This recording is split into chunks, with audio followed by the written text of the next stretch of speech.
ওর অন্তর চক্ষু খুলে দেওয়ার জন্য এই জাতীয় কিছু ঘটনা তাদের সামনে ঘটিয়ে দেন।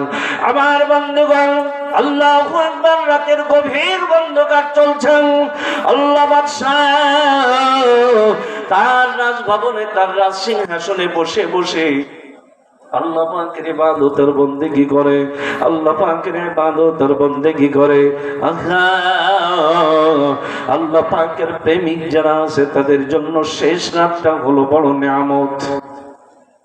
আল্লাহ পাকের ভালোবাসা যাদের দিলের ভিতরে আছে, শেষ রাত তাদের জন্য বড় নিয়ামত। বন্ধু, তুমি আমি হয়তো বা বুঝবো না, তুমি আমি হয়তো বা বুঝবো না, বোঝাটা কঠিন হয়ে যাবে।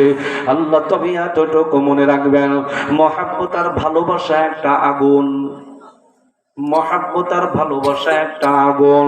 এই আগুন ঠান্ডা করার একমাত্র উপায় বা মাধ্যম হলো সাক্ষাৎ বা জিয়ারত, সাক্ষাৎ বা জিয়ারত। আল্লাহ এই এত পাগল, এত পাগল, আল্লাহ সাক্ষাৎ ছাড়া কেমন যেন তাদের পাগলামি বন্ধ হয় না। যতই মোবাইলে কথা বলার সুযোগ দেন না কেন, আল্লাহ সামনাসামনি সাক্ষাৎ ছাড়া ঠান্ডা করা যায় না, কথা কয় না।